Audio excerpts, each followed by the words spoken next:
Start recording पे click कर दिया और ये आ गया हमारे सामने फ्लैश फिल। यहाँ पर मैं ये करने लगा हूँ कि पहले यहाँ पर मेरे पास डेटा है और इस डेटा को मैंने यहाँ पे सिलेक्ट कर लिया और क्लियर कंटेंट कर दिया। सपोज टू बी अगर ये आपके पास फर्स्ट नेम और लास्ट नेम अवेलेबल है तो ये फुल नेम आपको किस तरह से हेल्प कर सकता है। मिसाल के तौर पर ये फर्स्ट नेम में आ रहा है मोहम्मद और इसमें आ रहा है इसाक, और आपको टास्क ये दिया जा रहा है कि आप इस कॉलम के और इस कॉलम के डेटा को मिला के यहाँ पे लिख दें। तो फ्लैश फिल हमें इस तरह से हेल्प करेगा कि आप यहाँ पे क्लिक करेंगे, पहले वाले रिकॉर्ड को यहाँ टाइप करते हैं जैसे आप चाहते हैं। मिसाल के तौर पे मोहम्मद स्पेस इसहाक, तो ये आप कर दें इस तरह से। उसके बाद आप अपने कीबोर्ड से यहाँ पे जाइए फॉर्मूला के अंदर, और फॉर्मूला पे जाने के बाद यहाँ पर भी आपको ऑप्शन मिल जाता है फ्लैश फिल का। आई थिंक सो कहाँ मिलेगा, डेटा के अंदर मिलेगा, ये रहा, ये रहा, ठीक है, कंसोलिडेट, और ये रहा फ्लैश फिल।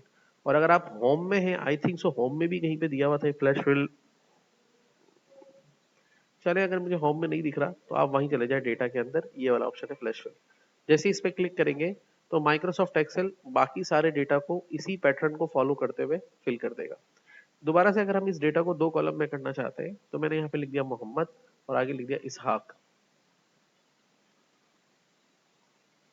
तो यहाँ पे मैंने लिख किया मोहम्मद के आगे फ्लैश फिल पे क्लिक कर दिया, तो इसने सारे फर्स्ट नेम को यहाँ से लेके दोबारा यहाँ लिख दिया, और यहाँ पे क्लिक करके मैंने फ्लैश फिल पे क्लिक कर दिया तो सारे लास्ट नेम को लेके इसने यहाँ पे फिल कर दिया। तो देखिए कितना आसान कर दिया, चाहे एक नाम हो 1000 नाम हो, इस तरह से आप कर सकते हैं। एग्जाम्पल नंबर 2 में हम ये करने वाले हैं कि हमारे पास कुछ डेटा इस तरह से मौजूद है, यानी कि मल्टीपल कॉलम्स में, जैसे फर्स्ट नेम, कोर्स, सिटी, और मैं इनको कॉमा के साथ यहाँ पे लिखना चाहता हूँ तो हम कर सकते हैं इकरार Ali comma ADIT comma SHD। लिखने के बाद यहाँ पे हमने जाके डेटा में जाके इसको फ्लैश फिल कर दिया तो बाकी डेटा ये खुद इस तरह से बना देगा।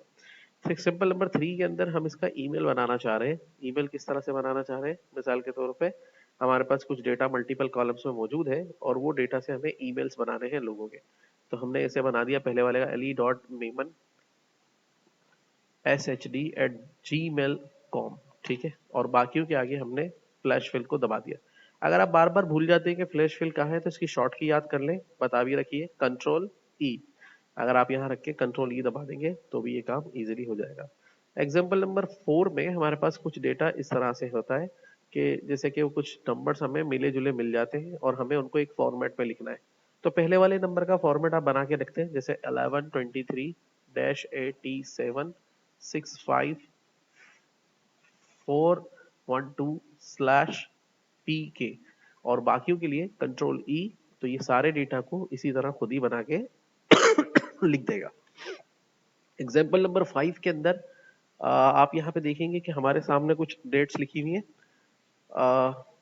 बस इसको रहने दो, ठीक है।